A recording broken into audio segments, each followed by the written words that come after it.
Many aspects of World of Tanks are troublesome. Overpowered tanks, premium ammo, matchmaking, and so much more.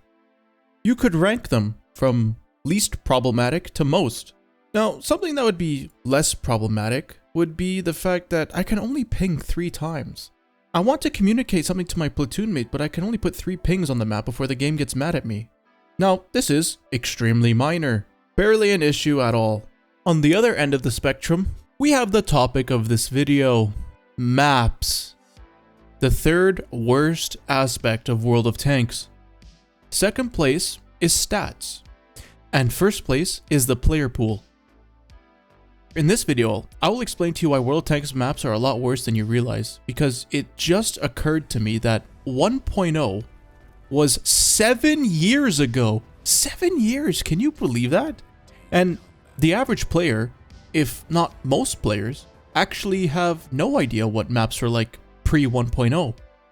Now, in case you didn't know, 1.0 was the HD update for World of Tanks, where some of the maps were removed, but most of the maps got changed when made into HD. So, why are World of Tanks maps so bad? The reason the maps are so bad is because Wargaming forgot how to make maps. Now, okay, I'll explain more in a bit, but first, let's start off with a tier list of all the maps in WoT. Obviously, the rankings are top to bottom, best to worst, S tier to F tier. But I also rank them in each row, so the best map of each category is on the left, and the worst map is on the right. Now, I've excluded maps that were removed before update 1.0 because they weren't that good, so Wargaming decided to fix them. They would have to redesign the entire map, at which point you may as well just create a new map, right? The tier list does include maps that were removed in the 1.0 update because they were removed not because of any balancing reasons, but because they ran out of time and just had to roll out the update with some maps left behind. Okay, to prevent myself from having a biased opinion, I made this tier list, then I watched Daki's tier list on maps. It's interesting to see some maps he really likes, I despise, and vice versa. But we overall agree on most maps. The list is a bit different though. He ranks maps based on how they actually play out and how good of a result you can get on average. Obviously, he marks tanks for a living. I'm ranking maps solely on how they are designed. If a map is designed well, but is bad because of an overpowered position, well, that can easily be patched, right? But something like Minsk is irredeemable dog shit no matter what you do, and I'll explain why in the map analysis part of the video. So, looking at the tier list, I'm going to highlight maps that were added post 1.0 in red. So, every map after 2018. That's right, they are all atrocious. Now, if you look at Daki's tier list, a lot of the maps I said are atrocious are actually ranked highly for him. Now, this isn't about who's right or wrong, okay? Here, let me explain. Let's use Berlin as an example. If you go into the window, and you aim well, and you use your armor, and get tons of damage before pushing on, that's great. You will have an enjoyable experience, usually. However, this one single position allows you to have a good game, and there's only room for one player, maybe 2, but they'll be shunting each other. Realistically, one person can play here and have a good game. This is atrocious game design. There's an entire map, but this one spot for heavies is usable, and if the enemy team just so happens to have a hull-down monster tank, it's gonna be horrific for you. It's the same deal with Studzanki. He rates it A tier, I rate it E tier. This is because, again, there are like 2 spots at best in the factory to use, and the rest of the map is garbage. I mean, look, in this map, I did 8,000 damage in an E100 before losing. That's a great result. It's not like I'm shit at the game and don't know how to play the map. It's ranked low because this was the most disgustingly boring match I have ever played in my life. I drove to this corner and did not leave it for the entire game, right up until the end. Now, the Killzor would say this was a great game. I got 8k damage and my mark went up by a good percentage. Yeah, that's fine. That's perfectly reasonable argument. However, the actual genuine gameplay was garbage. Now look, you can have a decent game over in the south, but as soon as it's time to progress the game, you now have to figure out a way to push 800,000 tank destroyers and camping mediums. Despite the fact that we lost that side, it did absolutely nothing for them because it's so impossible to push. In fact, they had to come from the other side to eventually squeeze me out. Also, this son of a bitch mouse didn't go factory. Who the hell doesn't go factory in a mouse? I could have farmed him and maybe gotten like 10k damage this game. Anyway, look, this isn't some weird exception. This is usually how the map devolves. So when I say a map is bad, it's not because I can't have good games on it. It's because the gameplay is bad. That's it. See, regardless if I do 10k damage or 1k damage, the gaming experience was boring and stale. Like, okay, look, well, think about that. If the mouse came to the side and I did 10k damage, and I was like, oh, I'm gonna make a video on this. I did 10k damage, guys. Check out this replay. And then all you guys go, oh, wow, 10k damage. And you click and watch the video. You'll be bored. I don't know how we managed it, but we made a 10k damage game boring. Okay, so let's just go with my tier list. Why are all these post 1.0 maps ranked so low? Well, most of them follow the 3 corridor rule. Well, that's at least what Daki and I call it. So, what is the 3 corridor rule? Well, his definition is slightly different from mine, but they more or less are the same. Here's Daki's definition. 3 corridor rule.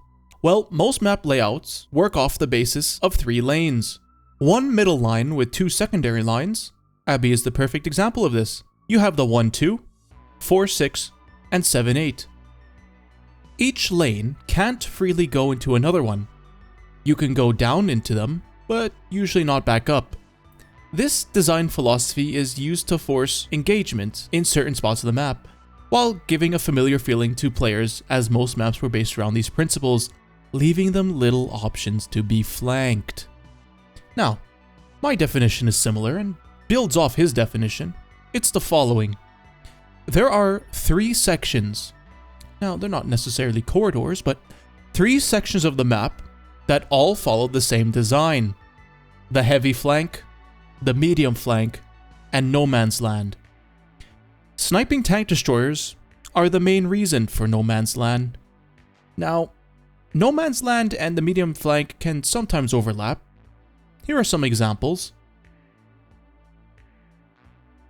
So, you should take both of our definitions and combine them because they kind of complement each other. Now, believe it or not, the 3 corridor rule is intentional. Like, this is a design doctrine developed by Wargaming. They think this is how maps should be made, if you can believe it or not. Now, my tinfoil hat theory is that there were the OG map designers, guys that made all the OG maps that we all know and love. Before they left, they taught the new hires how to design good maps, which they did more or less, and they continued to make some decent maps. But eventually, they also had to leave and train new hires. Now, without the knowledge of the OGs, they developed a map-making guide for World of Tanks, where they came up with the 3 corridor rule derived from maps that seemed to do well already in the game. And confirmation bias meant that once they thought they were onto something, that something being the 3 corridor rule, they started to believe that all maps followed it to some extent, even if they didn't. It was a convenient way to objectify the design philosophy of the OGs. Now, the current situation we have is the 3rd generation of map designers really have no idea how to make maps and are 100% reliant on the map guide. Source? My ass! I made this all up, but I think it's true. It doesn't matter if it's true. What matters is that the 3 corridor rule is terrible for maps. The thing is that every single issue in World of Tanks affects each other. The 3 corridor rule might not have been ideal, but workable, say, in 2018. But because of the first and second worst aspects of the game getting worse, this has made the 3 corridor rule go from somewhat troublesome to outright catastrophic. This isn't some abstract concept. Like, really, if the player pool is 10 times less than it was before, that means any map that is slightly problematic gets 10 times worse, because the remaining players know how to exploit the weaknesses of the poor map design. I demonstrated here. Red and orange dots are red and orange players. They don't have a clue where to go, so they just go wherever. Decrease the player count by tenfold, and the players that you have left are all the sweaty nerds still playing. Now, the problematic part of the map is magnified. So the player pool being massively reduced is in fact the single greatest issue for World of Tanks. This is not a theory, by the way. World of Tanks on RU still has millions of players. I mean, look at here, just right now, at night, there are 200,000 players on RU. In the middle of the night for them. And it shows World of Tanks on RU is a vastly more enjoyable experience than on NA, and to a lesser extent EU, despite the fact that RU has a lot more BS going on with it. It is still a more enjoyable experience. Now, this is a topic for a future video for sure, a big one at that. And we're getting very off topic here, but the point is, even if the 3 corridor rule worked to some extent in the past, it is definitely not working in the present. It's not just the 3 corridor rule that is the problem. In fact, what I'm about to highlight might actually be worse. I mean, it's definitely way worse in my own personal opinion, but from a factual, unbiased perspective, it's hard to say. And that is sniper perches. Erlenberg went from 0 sniper perches to 4. Fucking 4 shit camping sniping spots on each corner of the map. They even removed the hill in the northwest corner so that tank destroyers can snipe more easily. This map is unplayable. If you have turret armor, you can go hull down in this one part of the city. Otherwise, you seriously just sit around and wait for something to happen. Because if you have the audacity to drive anywhere, you get aped from every corner of the map. This is a post 1.0 creation. There were very few sniper perches on any map pre 1.0. And if there were, they weren't nearly as strong. Post 1.0, it's an absolute nightmare. Every map seems to have this overly campy sniper perch on each side with hard cover and bushes, so you're pretty much impossible to spot. And on the off chance you get spotted, you hide around a corner and you're safe. The catering to tank destroyer spots is the #1 main reason I personally don't play this game much anymore. The games are just too boring. You win your local fight, and then you have to sit around and wait because you can't possibly push any further.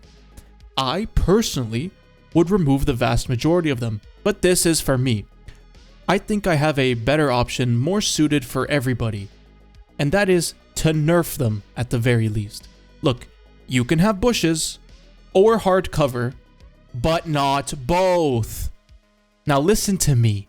I don't want to hear it from you tank destroyer cocksucker. You tank destroyer mains that without these sniper perches, how will I influence the battle? Oh, I don't know. The same way people pre 1.0 did it? By positioning your vehicle to support your allies, not parking your ass in the exact same TD camping spot every game for the entire game. The best part about these TD spots is that they can only support your team after your team dies. So you spent the whole game doing nothing, and now when it's your time to shine, you get a few shots off before being overrun and die. Erlenberg has 4 obnoxious tank destroyer sniping locations. Pre 1.0, it had none. This didn't stop this fellow from having a 12,000 damage game on it in the Grill 15. That's right, the Grill 15. Like, the quintessential sniper tank, the most sniper-ish class in the game, are the German tank destroyers, which were added pre 1.0 without all the bullshit sniping positions. And they were still regarded as good tanks. How is it that you claim you are unable to do anything in your tank destroyer without dedicated sniper perches, when people have been making it work for years without them? It's because you are trash! I highly recommend you watch Quickie Baby's video of this guy's replay, because his tank destroyer gameplay is exactly what you would want it to be. He's supporting his team without camping. You look at the game, and just look at the map at least. He's constantly moving around the map and finding angles to support his team. Now, this is too much thinking for your average retard. And we all know Wargaming loves catering to retards. I have another conspiracy that the insane success of the Skorpion G encouraged Wargaming to design maps that cater to tank destroyers, then released a bunch of sniping tank destroyers in hopes of replicating the success of the Skorpion G. On the North American region, we're talking about 243,000. There's more Skorpions that have been sold over the lifetime that this tank has been sold on the North American server than actual North Americans are playing on the server on a weekly basis at the moment. That's right. There are more Skorpion Gs NA than there are players on NA. Oh my goodness gracious. And on the Russian region, 4 to 5 times more people play it in Russia than they do in Europe. But actually, this vehicle sold 579,000 times, so nearly half as many as on the EU region, even though they have 4 times the population. On RU, the Skorpion is not as popular. No surprises here, really. NA sucks ass and RU is fantastic. I would know, I play on both. It's not just the Skorpion, by the way. There's a huge amount of tank destroyer players abusing these tank destroyer spots. And I have a theory for this, but it kind of goes out of the scope of this video. Okay, well, I'll just tell you quickly. The more unforgiving the game becomes, the more players will turn to safe and easy gameplay. Sniping tank destroyers. Trying to play a heavy? The BZ or Skoda apes you. Trying to play a medium? The Barask apes you. Sitting in the back in a sniping tank destroyer? Oh, well, this is actually pretty safe and requires minimal thinking.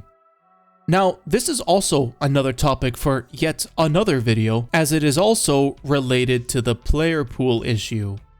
Man, the problems of World of Tanks is a huge, tangled, confusing web of issues. There's a lot to unpack here. Fortunately, I'm a genius, so I can understand them and explain them to you. For free! You're welcome. Anyway, the point of this is that Wargaming have catered their maps to the most profitable demographic, Skorpion G and, by extension, sniper enjoyers, to the detriment of the game. Except, sniping tank destroyers aren't even where the money is at anymore. It's heavy tanks. Every popular tank is a heavy tank, or a heavy tank destroyer. So, it's really about time that Wargaming changes their map design doctrine. So, it would be unrealistic for me to sit here and command Wargaming to develop a whole new guide to making World of Tanks maps and ditch the 3-corridor rule and just hope for the best, yada yada yada. No.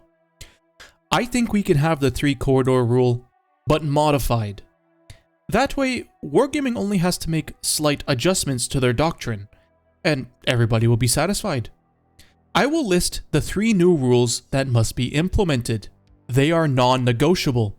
I have examined every map, watched hours of old replays, and inferred from my own experience, as well as many other people's experiences, to develop these. I am confident they will work. Rule number 1. Do not split the heavy flank into 2 sides separated by a large distance. Every map that does this is dog shit. Pretty much without exception. Let me list a few. The worst offender is Minsk. You do not miss this map. Stop saying so. Heavies go to their opposing sides and have a disgusting long-range hull-down Cupola snipe fest. The most inaccurate guns in the game have to snipe nearly non-existent weak spots. Oh, isn't that great? You gotta be fucking kidding me. Kharkov again. Long-ranged Cupola sniping. Impossible to push forward because of the 2 heavy sides split. Fisherman's Bay. 2 sides, long-range sniping. Erlenberg. 2 sides, long-range sniping. Berlin. 2 sides, long-range sniping, and the list just goes on and on. Outpost. long-range two-sided sniping until they changed it. They made it so that heavy tanks can now close the distance and have multiple angles to attack from. The flank is no longer split into two sides. Ensk is split into two sides. However, the distance between them is very short, which means a heavy tank can cross to the other side without instantly blowing up, as was the old Pilsen. Look, here's the new Pilsen, big open gap. Here's the old Pilsen. The two factories were close together, which made fighting much nicer. Post 1.0, they enlarged the two sides, making it a horrific hull-down sniping camp-off, which, by the way, is what Big Ensk is looking like to be. Look at this enlarged gap. That's very bad. My god, I cannot stand the autism Wargaming has. We ask Wargaming to extend the map outwards, but to keep it the same in the middle. And instead, they waste time and resources making a whole new map discarding the old one.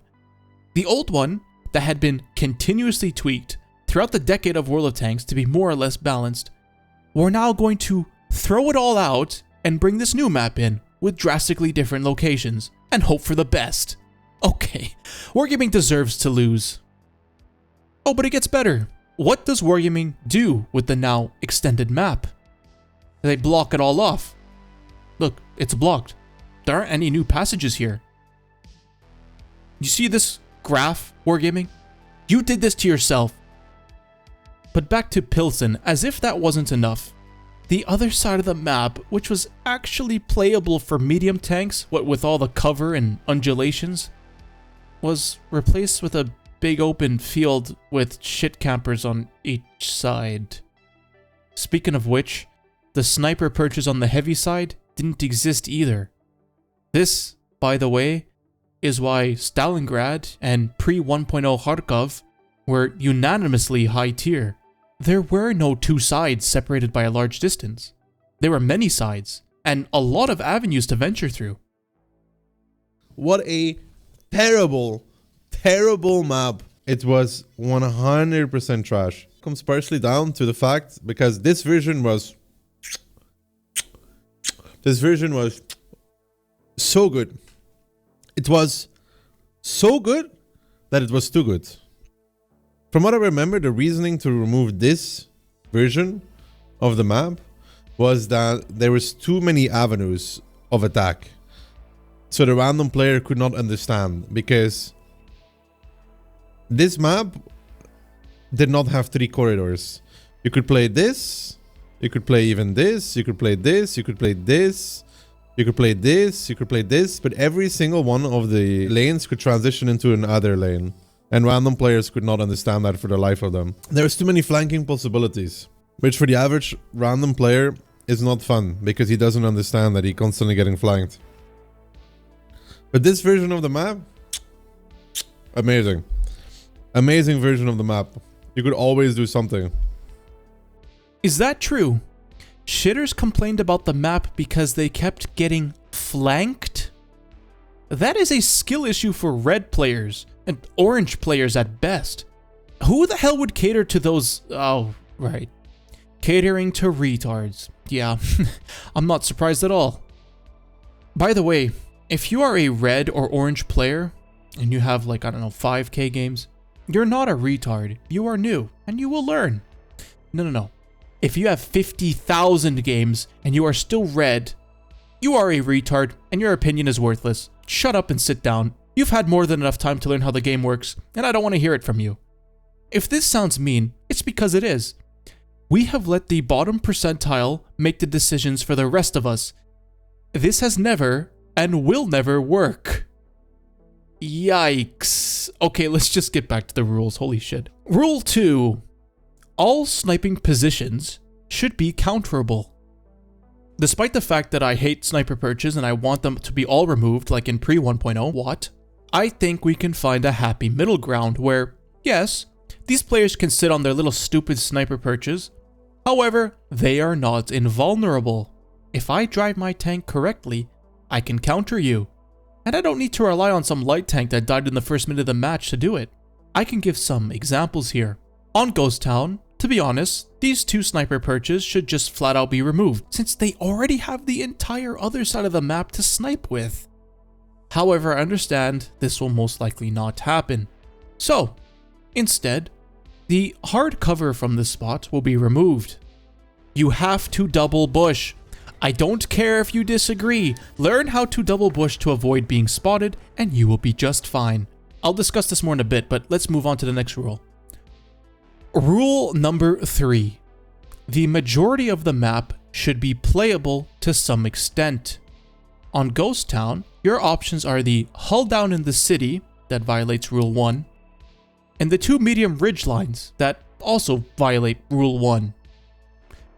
The highlighted zones are where you will spend the vast majority of your game. The majority of this map is not playable. Let's make a few tweaks. Some rocks on the medium sides and a line of buildings over here on the heavy flank. The playable zones have been improved. Now, I wouldn't say this is technically the majority of the map, but look, it's enough to make the map much better. I particularly like this side with the new buildings because now there are 3 points to play. A point to side scrape on in the middle, a hull down to fall back on each side. Now, you may be inclined to say, Chems, if you block off this side of the map, how will the mediums support the heavies in the city? Well, they didn't. Anyway, nobody plays on this side of the map, specifically because they will get shot from the mediums. So I just expanded the area the heavies can play without really affecting the mediums at all. Now, of course, there are situations where medium tanks can get cross shots onto the heavies, but it's such bullshit. Instead of fighting to progress through the flank, as a medium tank should, they're sniping heavies that don't play in the single hull down spot. This is extremely boring for the medium tanks, and it's annoying for the heavies. With these changes, the mediums can no longer sit around the whole game sniping, but instead can progress through the flank with the new cover introduced. Let's look at some maps that follow Rule 3 to the greatest extent. Would you look at that? They're all high tier. This is no coincidence. Take Redshire. It follows all 3 rules to some extent. Rule 1. Do not split the heavy tank into 2 sides separated by a large distance. Well, the heavy flank is sort of split into 2 on one side, but the distance is not that large and there's some cover in between. And the other side isn't split at all, although it still can be improved. And on the west, the castle is not split into 2 as well, easily progressible. Rule 2. All sniping positions should be counterable, which they are. The sniping position at B8 can be flushed out simply by taking an alternative path once the heavies have been eliminated. Once this is done, the tank destroyers in the middle can now be flushed out, since it's safe to go this way. If you are a medium tank with decent turret armor, you can actually do both of these yourself. Rule 3. The majority of the map should be playable to some extent, which it mostly is. And if it's not in the early game, it definitely will be in the late game. Okay, let's look at a map that violates all 3 of my rules. Well, basically it's all the F tier maps. So let's pick one. Airfield. We can all agree that Airfield is terrible. Rule 1.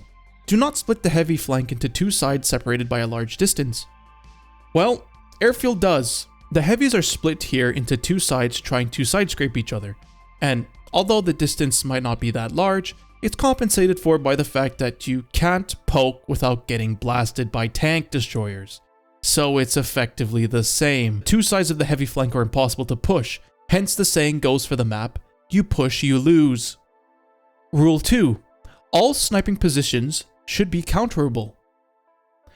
How do you counter the tank destroyers up there? Well, you can't. It's literally a ramp that you drive up and snipe from, only accessible from the back, fitted with bushes and rocks. As long as one tank destroyer is up there, the entire flank is unbreakable. Nobody's doing anything for 15 minutes. Rule number 3. The majority of the maps should be playable to some extent, which it's not. Your options are the crappy heavy corners and parts of the middle, I guess. the entire map is either useless or kill zones. Let's do a little competition here. What map is the worst offender of Rule 1? In third place, Pilsen. In second place, Kharkov. And in first place, Minsk. Huge gap, 2 openings to shoot each other's turrets. Turrets that don't have weak spots, by the way. Okay, now, what map is the worst offender for Rule 2? In third place, Ghost Town. In second place, Airfield. And in first place, Fisherman's Bay.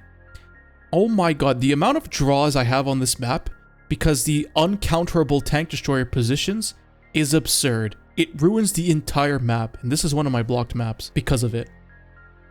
And finally, what map is the worst offender of Rule 3? In third place, Mountain Pass. In second place, Paris. And in first place, Erlenberg. Okay, so in theory, the entire map is playable. But if there are a lot of tank destroyers, which is usually the case, and everybody plays more or less safely, there is nowhere to push except through the city. Truly an AFK map. Hey, check out this little markup I did in 2021. This was a long time ago, yet it still holds true today. In fact, Wargaming did actually remove the bushes like how I marked here. I wish they would do the rest of what I wrote. The heavy flank now obeys Rule 1. It is no longer split into 2 long distance sides. There is cover and a building to drive into, similar to the factories in Pilsen. Except it's 1 building that each team fights over, not 2 buildings that each team camps in. Rule 2 is obeyed because the tank destroyer location is actually counterable. That is what the bush line is for. Additionally, there is no solid cover, only bushes, so tank destroyers have to actually play smart. Because of Rules 1 and 2, Rule 3 is now automatically fulfilled. The heavy tank is playable, the medium flank in the middle is too with all the buildings for cover, and the west is thanks to the bush line. I want to show you guys a little experiment I made. So, it's easy to make a mock-up and say, isn't it good? And all my subscribers will say, it's good because they don't know any better and they're just going with whatever their favorite YouTuber says, right? So I tested this. Instead of trying to improve a map and asking my biased subscribers what they think, which they would obviously support, I asked myself, if Himmelsdorf was designed in 2025, how would it look? And I came up with this. The top of the hill is a long-ranged hull-down fight, similar to Malinovka, which violates Rule 1.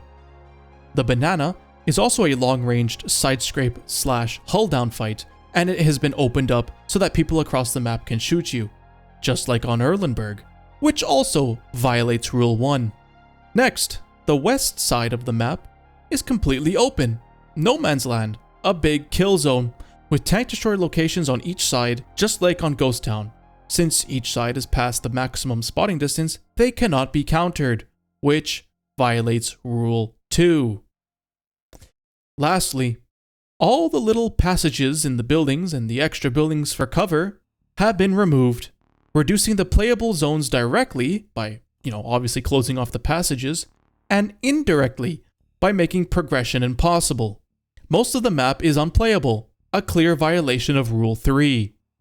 Now, I took this map and I presented it as a proposed change to Himmelsdorf. The wording was neutral. I did not say if it was good or bad, which is insane coming from me. And I made a community post, which means a lot of people who aren't subscribed to me will see it. Here are the results. Seems like Chems has fallen for the corridors. Chems, you gotta be trolling with this one. There's literally just even more useless inaccessible spaces and corridors in this new version. You'd just die if you even attempted crossing the west side. I hate it. So basically Paris? Himmelsdorf stands out as a unique map. Far from being just a Paris clone, its true strength lies in the diverse avenues available for gameplay, offering a wealth of strategic opportunities rather than a simplified experience. No, I disagree with these proposed changes. Yes, I know this is troll squared. Well, that was quite articulate, thank you. Shit like this will get you hired at Wargaming. Upon first glance, I genuinely thought this was Wargaming who made this due to the erasure of flank routes and creating long-range hull-down cupola sniping positions. Since when did you work for Wargaming? It's amazing. I said I wanted to create Himmelsdorf as it was made in 2025, and I fucking nailed it. God, I'm so smart. Top tier rage bait. Okay, whoa. Delectable rage bait. 7.7 out of 10. Rage bait of doom. Here's some extra. Wargaming cooked for the Onslaught maps. Simply bring those in. Yeah, wait a minute. Onslaught maps are slightly different.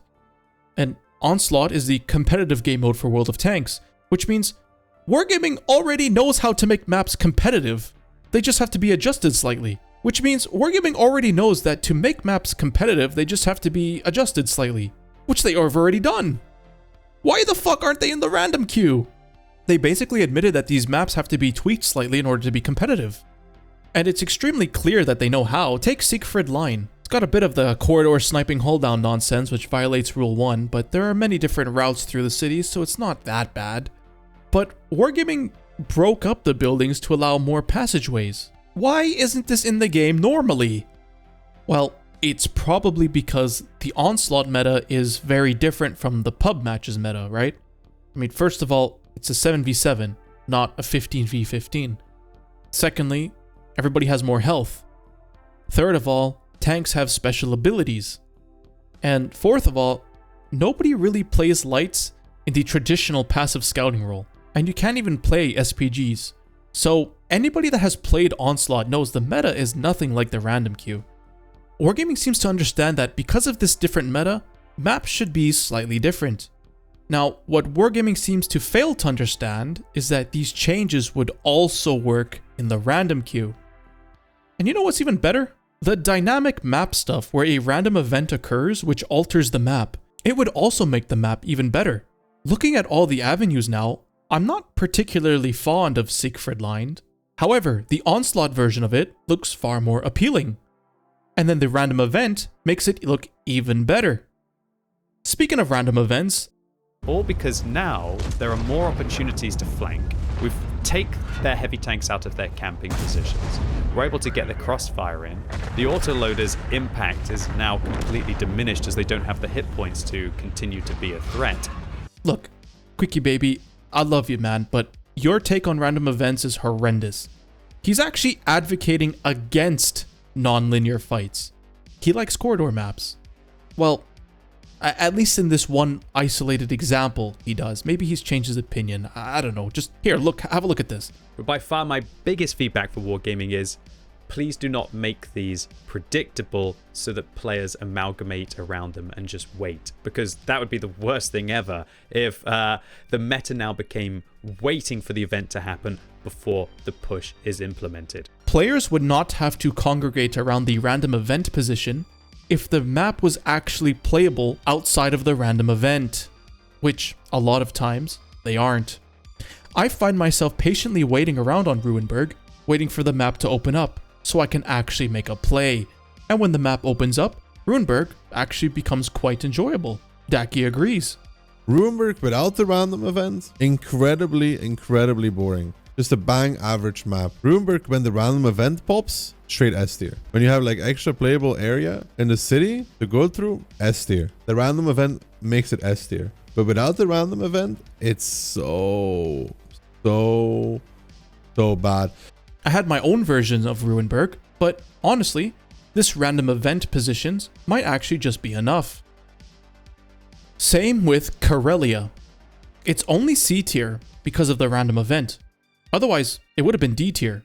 Because, oh look, two-sided heavy flank separated by an extremely long distance. Egregious violation of Rule 1. The plane comes crashing down, and now it's not quite the same. You are able to move and maneuver in between the rubble and the rocks. Also, the right side is a bit more playable, since you won't be getting sniped from on top of the hill with this rubble in the way. So, it also improves Rule 3. By the way, you may have noticed that the S tier positions are maps you probably don't recognize. This map here is called Kamchatka, and it's only on the RU server, developed by ЛЕСТА, not Wargaming.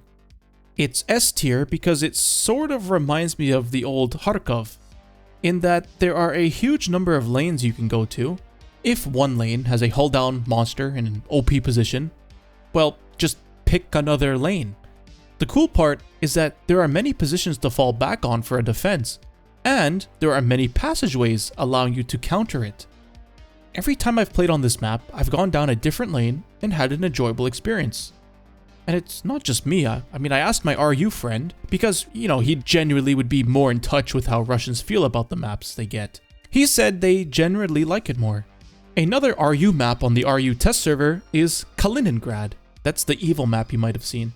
And it's A tier. It's a similar story. Many avenues to attack. It's not quite S tier because there are a lot of sniping positions. However, because there are so many different avenues to go down, the chance that all 6 routes are blocked by 6 different tank destroyers occupying 6 different camping locations is extremely low. So even if there is a lot of campers, there's almost always going to be a route that won't be locked down. And if you're smart enough to read the map, you will find it, and you will be successful and can advance the game. Yeah, just me saying that is a turnoff to wargaming. Read the map? Be smart? We think so low of our players that we believe this would be too confusing for them. We are going to handicap our game to the lowest percentile and wonder why the average player is upset and leaving the game. Say it with me. If you cater to the lowest percentile, you will upset the majority. The first place map is Stalingrad, but it's the new HD version of Stalingrad made by ЛЕСТА, not Wargaming. So this map is still only available in the RU region. And no, this isn't some, chems is just glazing ЛЕСТА and hating Wargaming to push his RU is better narrative. It's S tier because the original Stalingrad was S tier. And this new HD version is a faithful remake of the original. And look, they even closed off some areas the same way Wargaming would. But it's not even that big of a deal because there are still so many options. Wow, isn't that crazy? If you take something everybody likes and don't change it much, people are still gonna like it. Insane concept for Wargaming. Speaking of which, all these passageways are too confusing for World of Tanks players. That's how little we think of our player base. This needs to be fixed. If Stalingrad was made by Wargaming in 2025, it would look something like this. Ah yes, Rule 1, 2, and 3 violations all across the board. An absolute atrocity. Nowhere to go, nothing to push, long-range cupola sniping, and tank destroyers that stall the game out. Wargaming would be drooling over this. Write that down, write that down! I did the exact same thing. I made a community post to see what players would think of it. Ah yes, my favorite 3 corridors with an open field that is basically a firing line. The entire map should just be one corridor. That's the only way Wargaming will consider lol. Would literally ruin the point of Stalingrad being, you can get flanked from about 7 different directions. Good luck. Huh. So this person actually presents it as a positive. Yes, let's dumb down the maps. This is exactly what I was waiting for. Finally, I don't need to worry about nothing but what's in front of me. And I know exactly where they're gonna be because there's only 2 hull down spots, and if I have to break my attention to anything else, it is my team/game's fault. Yep, buddy, you absolutely nailed it. That Overlord Beach, Lamau. Have they no other ideas than to place 3 class-dependent corridors? This just simply adds more close-quarter combat for hull-down heavies, a death zone for scouting, and a middle with no tactical importance since it cannot influence any other corridor. Overlord-ass beach, lol, Wargaming would 100% add this. Last time I played on Stalingrad, I was a noob beginner at the game. I remember spawning there and be like, okay, now what? So then I asked, did it make the game worse for you? Did you eventually learn? And he responded, no, it didn't. And yeah, I learned. I had some supportive friends too who I was playing with. Also, I missed all the removed maps. Mittengard was hilarious. I think the more maps the better. Like, since when is removing features fun in a game? And he's completely right, don't look about what I said. You know what? The average person seems to be pretty in tune with how maps work. And what makes a good map and a bad map. I wonder, what would the average person desire from a map? I made this poll asking exactly that. What maps would best suit World of Tanks? And here are the options. Linear, long-ranged, hull-down fights within a few corridors, like Minsk. 3 corridors with hard cover and bushes dispersed within them, like Mountain Pass. Many lanes with varying degrees of cover and cross-lane play, like Redshire or Kamchatka. Maximum lanes with a dense network of cover throughout the entire map, like Stalingrad, or even Himmelsdorf to a lesser extent. So, what do people want? My hypothesis is that people will choose the second option, many lanes with varying degrees of cover and cross-lane play, since maps like Redshire work well. I'm writing this script before I'm posting this poll. Let's see what they actually vote on. Oh wow, I was correct. Shocker. Even though I personally prefer the first option, max lanes with a dense network of cover through the entire map, I can fully understand most people's preference for the second option, which means I think the average person would enjoy Kamchatka. I don't want to hear Wargaming makes corridor maps because that's what players find comfortable, because they just don't. Like, it's right there. It's not even close. Now, you could say my poll is biased towards my own viewers, but believe it or not, YouTube polls have a strange way of being recommended to people who have never encountered your channel before, which is actually a huge W for YouTube, as it reduces the bias in polling. And look, even if it was biased, this huge difference is far beyond whatever bias a few people might have from watching my videos. No, this is ingrained in everybody. I think Wargaming are low-key starting to see the cracks in their 3-corridor map design philosophy. I mean, they haven't released a single new map since 2023, 2 years ago. And the map they did introduce was Oyster's Bay, which was hated immediately and they were forced to make changes to it. Not to mention the map before that, Safe Haven, which is also hated. Wait a minute, I've seen these 2 maps before. Are Wargaming reusing maps from different places because they think it's safer than making a map from scratch? I don't know, it's just speculation. Wait, that does look familiar. But Armored Warfare? We're copying Armored Warfare now? Holy fuck, Wargaming is getting desperate. You know what's the final nail on the coffin? There's a new map in War Thunder called Attica, or Atisha, I don't know. The layout kind of resembles a WOT map. It's kind of hard to tell from just the map alone. However, look at these screenshots. I swear to God, this image right here is from Abby. It looks almost identical to WOT. Okay, what do War Thunder players think of this different, more World of Tanks styled map? Honestly, it's a terrible map design. It's essentially a kill zone cap funnel, because the new map sucks. It was made for top tier CAS and helicopters only. New map is amazingly bad. Once a team gets into good spawn camping, one of the worst maps currently in the game, only beaten by Berlin. I want to kneecap whoever designed this map. And here, top comment, dog shit WOT map. Form over function. Drive 20 seconds out of spawn, crest a bump, and have a team versus team clusterfuck. Fuck Gaijin. Dog shit WOT map. Holy shit, you know it's bad when War Thunder players are using the term WOT map as derogatory. How about World of Tanks Blitz? They have a new map, well not new anymore, but it's called Castilla, made by Michael Ivanov. And he writes, Castilla was my first map for World of Tanks Blitz. It was done with the inspiration of World of Tanks PC. Okay. Is being inspired by World of Tanks PC a good thing? No, it was hated. Instantly. Everybody hates it. Wargaming, please get rid of Castilla. All real WOT B players hate Castilla. Yeah. Anything even closely resembling a WOT map is instantly bad. The reputation of WOT maps really is this bad. And Wargaming have no idea what to do. They spend a ton of time and money reworking old maps to try and make them better. Although the 3-corridor rule is intentional, I don't think they are necessarily intending on making bad maps for the purpose of, I don't know, promoting gold ammo usage? Purposely frustrating players? Look, if that was the intent, why go back and change maps at all? This costs money and time, and surely they don't want to have to rework maps all the time. That takes away resources from making new content. Monetizable content. Even really old maps are getting drastic changes, like steps, because, like I said, as the player pool decreases, the small problems on these maps get magnified. Trying to rework a map isn't actually addressing the real issue, but I suppose it's better than doing nothing. What I really don't understand is why don't they just add all the maps they had in the previous recon missions? Just kidding, I know exactly why. It's because they were all bad.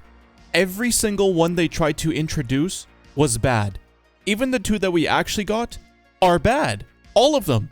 Because of this, what it seems to me is that Wargaming has invested a huge amount of money to make all of these maps that they were planning to add, only to scrap most of them. And it was such a pricey loss that Wargaming are just not going to make maps anymore. Hold down behind bushes. Hold down sniping. Hold down.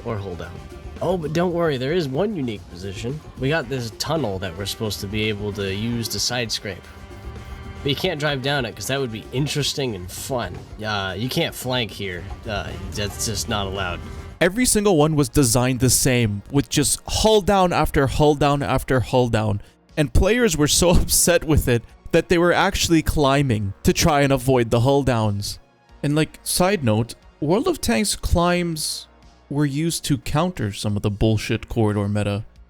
Now, whether or not you agree with it, it was still definitely a tool that required skill and could break camps. Wargaming really cracked down on climbs after Quickie Baby made a video on them. Completely confused about this boost up here. And it'd be interesting to know what you guys as a community think about these kind of positions. It certainly does look like they're a little bit game breaking, right? And do you think that Wargaming need to address this, or do you think that it's just a clever use of game mechanics? Nice one, Quickie Baby. The only tool we had to combat corridor maps, and you advocated for their removal. I hope you are content with where you stand on this issue. Something similar to climbs are unique positions on certain maps that can be used to dig in. I'm not sure how to explain it other than just showing you some as an example. Here is the so-called pig pen on the old Kharkov map. You can drive in, but I don't think you can drive out. Artillery would hide here, and sometimes tanks too if the situation was dire enough. Flanking round him. Oh no, he leaves him on just 3% of his hit points. But luckily the 261 doesn't drive very well. But that allows Simpson to take him out. However, these fat German medium tanks... Whoops! You realize he can shoot you there, right? Oh, derpy derp. Okay, Simpson picks up his third kill. He's telling him that I cannot move. Well, why do you think Simpson would care? You're the one who's trying to get into position to kill him. Of course he's going to take you out. The E50M has got himself completely stuck to find a position to start chewing up his hit points. Round 1 into the E50M. His team are so baffled by what's going on here that the T-44 on his team asks Simpson if he is cheating. What do you think? Has he got some kind of mind control device that just makes the enemy team go full donkey mode at the end of the game? Well, if he's got that kind of a cheat, please tell me how I can manipulate the minds of my opponents in this way to allow me to feast on the entirety of a tier 10 medium tank. Now it looks like the IS-7 has got wise to the situation, so he drives forwards. However, Simpson tracks him up in the air from below. And oh my word, Simpson must be very happy here to take out another tier 10 tank. He just got a free Orlix medal. Whoa. Yeah, he just got a free Orlix medal thinking about it. But oh no, a Leopard has found an alternative way in. Gonna ammo rack it at the end of the game. Oh no, absolute disaster for our hero, the WZ-131 in this game. So Simpson 21 goes up in an absolute fireball at the end of this game. Very suitable to the firecracker of a round that he was able to have in this dastardly Leopard prototype who managed to finally sneak his way into the pig pen, managed to take out our hero. Now we all know and love Derpenberg. What kind of an awesome name can you guys come up for this little corner? This absolute hilarious little corner on Kharkov. Another similar position is the little ledge on El Haluf. I have no idea why Wargaming removed it. I really don't. Look, I try my hardest to think how they would think, and the only thing that seems plausible here is that any position that is not intended is immediately regarded as a negative exploit that should be removed immediately, simply because it would be too difficult for certain tanks to drive to. They go out of their way to remove some of the most random things ever. Like on Empire's border, there used to be a cliff you could just jump off, and if you were in an EBR and hit the map border just right, you could survive the fall and drive around down there. Now, of course, there's not much to do down there though, but it seems that Wargaming doesn't care about cliffs that kill you, but cliffs or slopes that are a one-way passage where you can stay alive on. And I'm not sure why, to be honest. The video you are watching in the background was me retreating to this position because the game was a loss no matter what I could try to do. As a result of me going down here, both teams got some entertainment from trying to get me. You can even see that the AT-8 is smart and he actually found a position where he can shoot me. The thing is, the influence this position has is determined by how willing the enemy are to jump, right? It's not like some overpowered hull down where I'm impossible to kill, which Wargaming doesn't change, by the way. The best part is that if you don't want to have to deal with me, you can simply just capture my base and end the game. Like, take a look at some of these other positions. Pure content for both teams. Positions like these turn a frustrating 15-3 defeat into an opportunity for some entertainment. Fisherman's Bay is a horrendously bad map. However, this little position here makes it a lot better, because if you see the city is about to be lost, you can dig in here and potentially make a comeback. Again, there's always an option to cap if the person here is too difficult to dig out. Now look, I'm not saying, oh, Wargaming, give me back all these positions right now. But I really question this. Why does it take them years to nerf a tank that is actively destroying the quality of the matches? But when it comes to funny positions I make videos on, that shit's gone within a couple of months. What the hell kind of priorities is this? My point is, if every map in the game had some sort of last resort funny position that people could retreat to, the frustration people would have from landslide defeats would be massively reduced. And all Wargaming has to do is nothing. Just let it be. Don't touch them. Wargaming love to change things that players never complained about. They do it all the time, like nerfing the Progetto 65 as an example. So if nobody's complaining about these positions, why waste time and money removing them? Here, Wargaming, I'm going to give you some insane consulting free of charge. If you design a map in which there are only 2 to 3 avenues of attack, or one really important avenue of attack, of which are frontal corridor engagements, any imbalance between the lanes will be magnified and abused. Because there's no other option. Duh. Like on Empire's border, there are 3 lanes. The northeast is more or less equal. Neither team has an advantage. The position at the southwest corner favors the north spawn to some extent, but it's not a huge advantage, it's pretty minor. The middle, however, favors the south spawn, quite aggressively, and because the middle is a more advantageous position than the southwest, Empire's border has one of the worst win rate imbalances of any map. Because, of course it does. If you make a map with 3 lanes, but 1 key objective, any minor imbalances in the map are magnified. Look at mines. 3 lanes, 1 key position. It just so happens south has an advantage getting to it. Boom. Imbalanced win rate difference. Mountain Pass. Southwest is what is important, and the south spawn can contest it more easily. Imbalanced win rate. Always has been too. Wargaming thought removing the bushes from the south would fix it. Nope, it didn't. Actually, let's talk about the south bushes on Mountain Pass because it's a controversial issue. Basically, if played perfectly, having someone in the bushes and on the top to crossfire, it is basically impossible to lose on this side. Now, how often was it played perfectly? Well, rarely. Unless you're in a platoon, it's not such an instant game-winning play.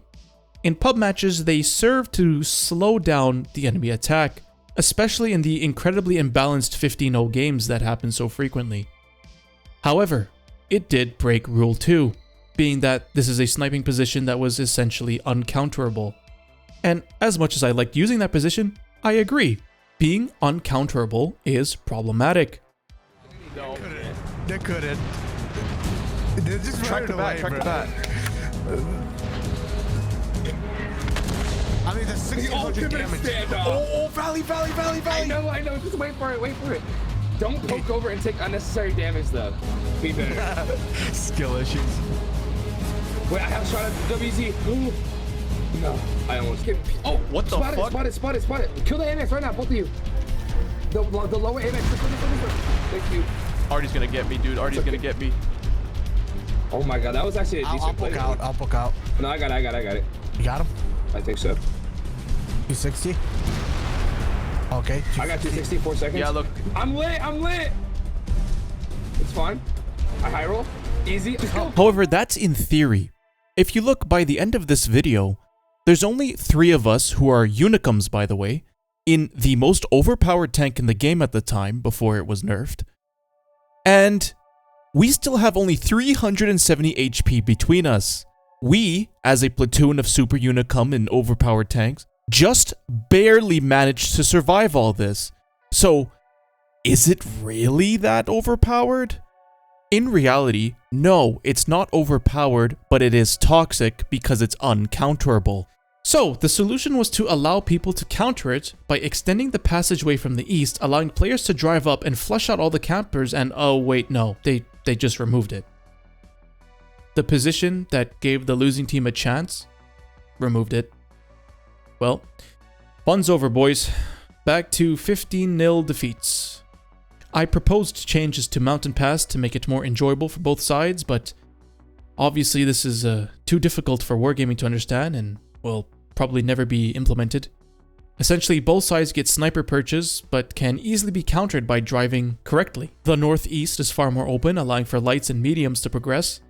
And the middle area perch is closed off so that middle is actually playable and not just a kill zone. One of the things I forgot to add is ramps, so that people can drive up and down from the bridge. Not only to make it more dynamic, but also to prevent the instant dying when you go down. Okay, this is another insanely annoying issue. Pre 1.0, most elevation differences had a slope you could slide down if need be, like mines. Entering the elevated position was challenging, but rewarding. However, you could abandon it if needed. Not anymore. For some inexplicable reason, everything has to be a jagged, sheer cliff face that will instantly kill you if you try to go down it. I don't know if it's because with the 1.0 graphics, Wargaming could afford to add more detail to slopes, or if it's an anti-EBR measure, but it is horrendous.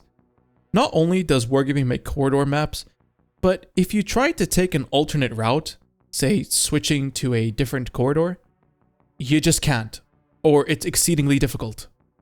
Why the fuck is it like this? Who in God's name likes the idea of not being able to leave an area? How many times do you rush up the hill on mines, realize, oh shit, I'm outnumbered, and try to bail, and you just explode? The player is angry that their game ended just like that.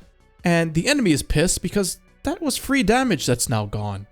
Kamchatka has a lot of slopes everywhere to easily transition between the flanks, and it's not an issue at all. Okay, I'll admit this part of the map looks pretty ugly, but it doesn't really matter since these aren't ledges you can drive off. You can just add jagged rocks here to make it prettier, if you want. It doesn't matter.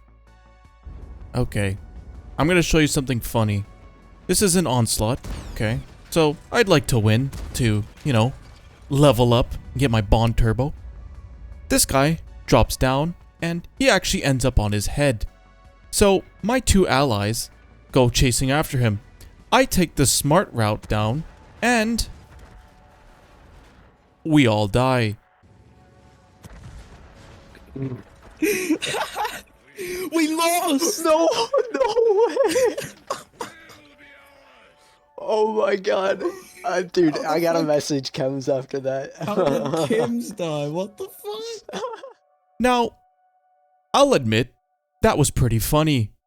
But Wargaming, seriously, could you just calm it down with the jagged rocks everywhere else that is drivable? Please, for God's sake, it's such an easy small thing to do and it'll make maps way more enjoyable. You know what I will always find funny? And I've said this before, but I'll just say it again in case you don't know. World of Tanks went from invisible walls on cliffs because of the crappy physics engine, to full freedom to drive around with a brand new physics engine, right back to invisible walls on cliffs. What the hell's the point of the physics engine now? Lastly, I would like to propose an idea to cut back on map development costs. Despite the fact that pre-1.0 maps might actually be compatible with post-1.0 maps, let's not concern ourselves with that. Instead, take small sections of maps from Frontline and Steel Hunter and make them into their own maps for the random queue. It's not as crazy as you may think. Wargaming has already done this with the Normandy map from Frontline for the story mode beginner campaign thingy. Wargaming seems to at least attempt to uphold some level of professionalism by not reusing things like maps. They want to keep their game polished to a certain extent, and I think they are banking on the fact that new players probably won't remember this map and Frontline is only available for some of the time. Here's the thing. Reusing maps like this is not actually a bad thing. In fact, it would probably be a good thing. Humans like familiar places, and playing on a map that you've at least seen somewhere before or feels somewhat familiar would be very comforting at the very least. The cool part about reusing these game mode maps is that they are massive. You can take like a chunk from anywhere and turn it into a map. And maps can even have variations. So like one game the map looks like this. We'll call it Normandy A. And then the next time you get this map, it could look like this. Normandy B. It takes something that already exists and multiplies its content output a lot. Now look, I understand that these maps weren't designed to do this, and certain derivatives of these maps could be imbalanced, giving one team a better position than the other. However, I'm banking on the fact that these maps don't have any 3-corridor rule type of situations. So, if there is an overpowered position, there should also be many alternate routes that avoid it. Take Stalingrad for an example. The south gets a whole row of buildings here, while the north side doesn't. That's not fair. Well, maybe not, but it really doesn't matter since there's so many options. If you find yourself in an unfavorable position, you can just go somewhere else. Regardless, we can create a huge plethora of potential maps, stick them all in the Recon missions mode, and let players choose to test them out because it's a special mode. And at the end of it, let them grade which maps work the best and which ones to kick out. Boom, a bunch of new player-approved maps. Easy peasy lemon squeezy. This is a fantastic idea that will never come to fruition because unlike LESTA, Wargaming is simply lazy. If something does not directly monetize their game, they will not bother with it. Yeah, how's that working out by the way? Yeah, maybe instead of maximizing profits to the detriment of the player base, you instead do everything you can to promote a large and healthy player base and then watch as the profits maximize themselves. Oh boy, is that a subject for another video. And that's about it. There's like a dozen different ways to improve the maps in World of Tanks. With such minimal investment too. The reason I think Wargaming is apathetic towards maps is because they simply don't know what to do. Every time they try something, they get negative backlash, so they simply don't do it. Fortunately, I know what to do. Let me prove it to you with some examples. Here's a good one, okay? This map, Mannerheim Line, this position is very strong. In fact, it might be too strong, some may say. And if you want to mount a defense and you go over here, you can actually prevent your team from losing. So, let's say your whole team is over here, right? They're all stuck here. They can't do anything because of all the tank destroyers and hull downs and whatnot. You see a huge glut of enemies over here, and they're about to push into your base. So you quickly go back and hide in this corner. And yes, you get blind fired a lot in this corner, but you know, let's say it works out. Along with your sniper friend here, who can go over here, you can provide crossfire and halt this entire line of attack. Which is fine, because they can always go around. See, it's not that big of a deal. However, there's one small issue with this, is that in the late game, when everybody's dead, and let's say, you know, let's say your team is here, and you've got some people, you know, camping over here. The one red tank destroyer guy basically just prevents anything from happening, especially if there's some guys back here. This is a problem, and this really blows. So, should this position be removed? No. Actually, I know the perfect way to counter this position. Let me show you. Watch this. Let's see here. Let's take this rock right here. And we'll go like that. In fact, let me just feather the edges. There. That's all. That's all it took. So, why does this work? Because he can basically shut down everybody from everywhere. However, someone, either this person goes around or this person goes around. You know, after they dig this guy out, they eliminate him. And check this out. They get to here and they drive over to here safely. Then they can make a quick dash to this ridge line right there. They might get shot once or twice, but at least they crossed the gap. And once you cross this gap, you can now crest the ridge. Again, you might get shot again, but still, you are now underneath his gun and you can spot him. Plus, once you get to about here, if he shoots you, he will get spotted. It's actually counterable. Now, this might be in the cap circles, so I guess you could move the cap circle to like right here, right? You don't want cover in the cap circle. And here's the thing, okay? This side has a lot more trees to camp with. This should be shit campers galore. They should love this back here, but they don't. Do you know why?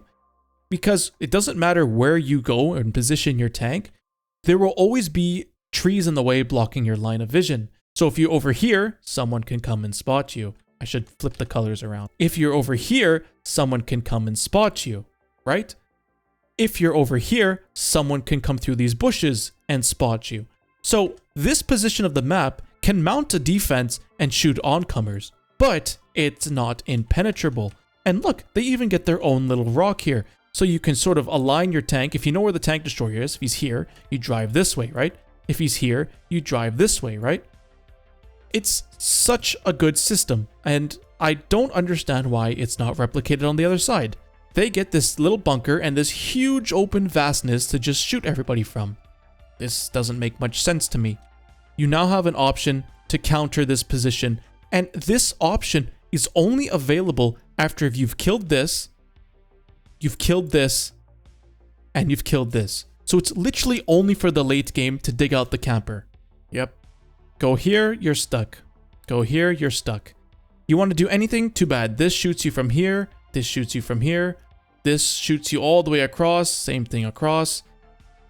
If you somehow manage to get to their side, this shoots you into here, and it shoots you into here, and you just can't do fucking anything. This map is so shit. Oh, well, what if I come to this flank? Artied.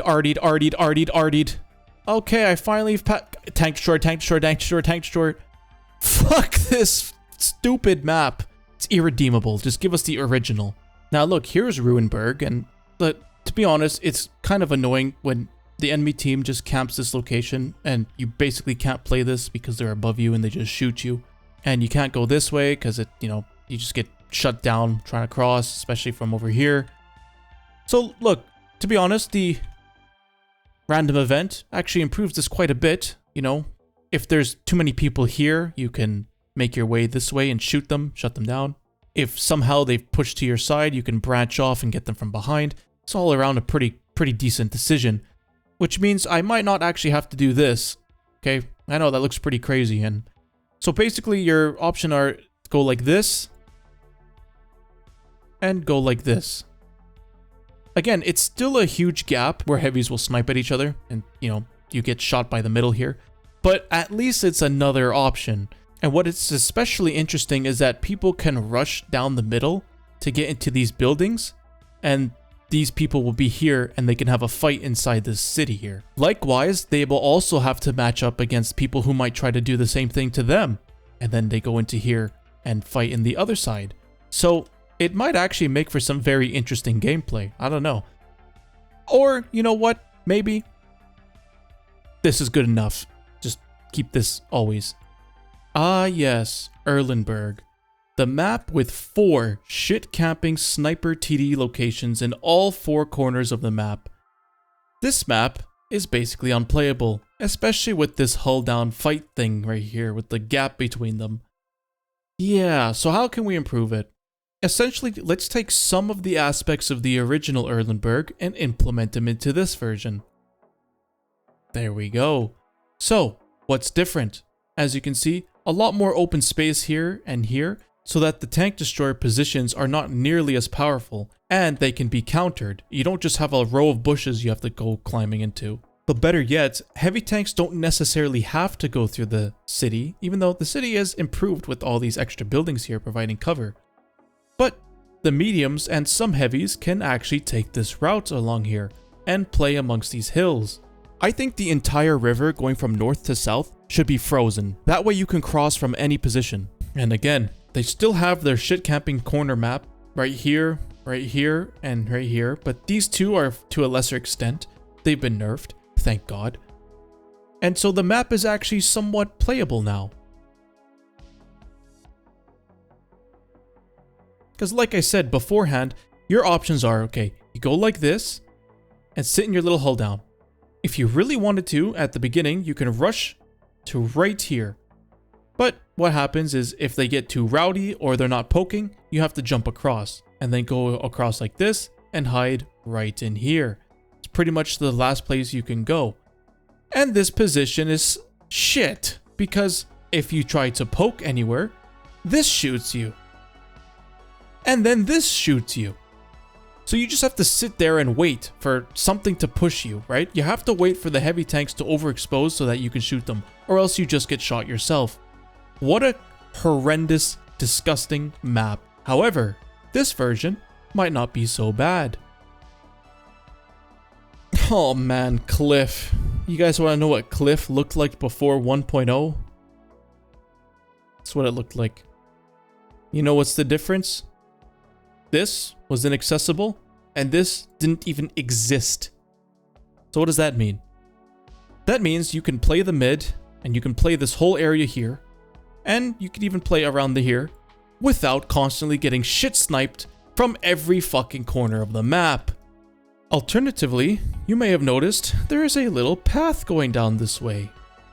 Now, funnily enough, this path is one way. You can drive down it, but you cannot drive back up.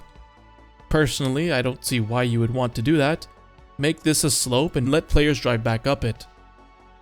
So, what do tank destroyers do then? Well, they sit all along back here and all along back here and snipe at anybody who gets too close to their base, all around these ledges. Alternatively, they can position themselves back here and try to snipe, right? This is a perfectly valid choice. The difference is that they're not in an elevated position so that they have clear view of everything. There's still buildings and stuff in the way, so they have to actually get this, move around if they want to get more shots. Old Cliff was so much better than this new hunk of shit Cliff. And back in the day, you could actually climb up this and snipe from it. Although, you know, most players didn't know how to. So that's actually a good thing. If the game is slow and you really have no other options, you could, you know, let's say here's the enemy base and there's just too much people here and there's people and oh my god, they even conquered this area. You can't do anything. Well, you could drive up here and try to climb this and then it'll help you break the camp.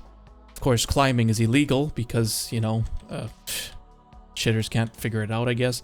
I don't know what's so hard about driving up something. Climbing is not that crazy, but... Anyway, that's how I would fix Cliff. I know, it's genius chems move right there. Just make it the old Cliff. But really, No one complained about the old cliff, and the new cliff is constantly getting changed. All these little things are changing here and there, and you can't do anything. You go up the hill, you go here, go there, sniped. Every single corner of the map, you're getting sniped by this stupid fucking position. Get rid of it. Okay, Pilsen. How would I fix Pilsen? Because if you look at this, there are 4 TD sniping corner locations on each corner of the map, which is horrendous. How are you supposed to do anything when all of these tank destroyers are everywhere? Well, simple. If we have a look at the original Pilsen before everything was changed, it looks like this. Now this side has no positions for TDs to shoot each other. I mean, you can, but what ends up happening is that there's buildings in the way here, which is good. And the heavy tank flank is a lot closer ranged, so you can actually drive up to the other side. However, if you look at the factory, it's a great big open zone of nothing. This part of the map is not playable, pretty much, which is not good for rule number 3. So, let's combine the best of both worlds, right? This map and this Pilsen, okay. How about, boom. It's open here. They still have TD sniping locations. It's just that now when they go through the city, which is a lot easier because this building's in the way, so you can actually play over here and do something. Once your flank, defeats this flank and has to deal with the tank destroyers, your stupid idiot team will probably try to go and do all sorts of things and get shot to shit, but you're smart. You'll say, you know what, I'm gonna go this way through the factory and avoid the tank destroyers altogether. Now, this can work, and you can make your way here, but if you're too ignorant and try to play like this, you'll still get shot. I think that's perfectly fine.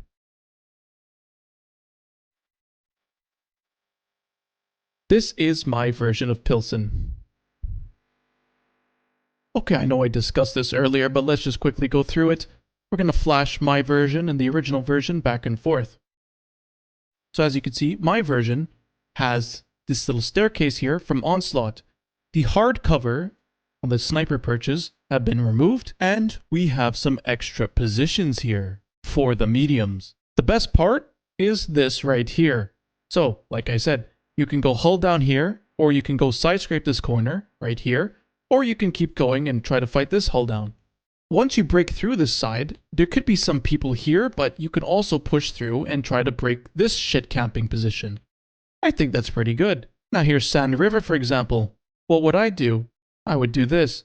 The most obvious change is get rid of this stupid sniping position spot. And in fact, guess what? In Onslaught, this is how it is. So the competitive mode gets rid of this stupid sniping perch. But that's not enough. As you can see when I switch between them, there are few extra ridge lines right here, and where's the other one? Right there. What's the point of this? 2 sides here are sniping each other. This ridge allows them to get a little bit closer. Now they will get sniped from up here, but if someone goes up here and suppresses it, then it'll be fine. They can play this. Additionally, if you want to make your way down here, you've got some ridges to work with. And when you cross this gap over here, this ridge will prevent the shitters over here from sniping you. And of course, this side of the map will be much easier to push without this stupid sniper perch. So that's how I would fix this map. Airfield. Okay, look, man, if you want to keep all this garbage, fine. But what's all of this doing up here? This is nothing. There we go, much better. To be completely honest with you, I think airfield would still be kind of sucky, but the thing is, at least now mediums and especially light tanks have basically this path they can go through, right here. So if a light tank is brawling here and doing all that, he can somehow make his way around these ridges and try to spot this, right? And it's the same thing from the other side. He can go up here and try to spot this. It gives light tanks something to do, and it provides an opportunity to counter the sniper positions. So I think all of these changes would make the maps much, much better. And if you don't want to take my word for it, read the comments below. I'm sure if people disagree with me, they will let me know. Speaking of which, guys, go nuts in the comments. If you agree or disagree with anything in this video, explain why. Share your point of view. You got any other suggestions? Let's hear them. If you enjoy this type of content, I have a lot more of it on my channel. Feel free to check it out. If you want Wargaming to see this video, liking it will promote it, and if it gets large enough, there's a decent chance someone at Wargaming will see it, and most likely ignore it. But I hope this was informative, and thank you for watching.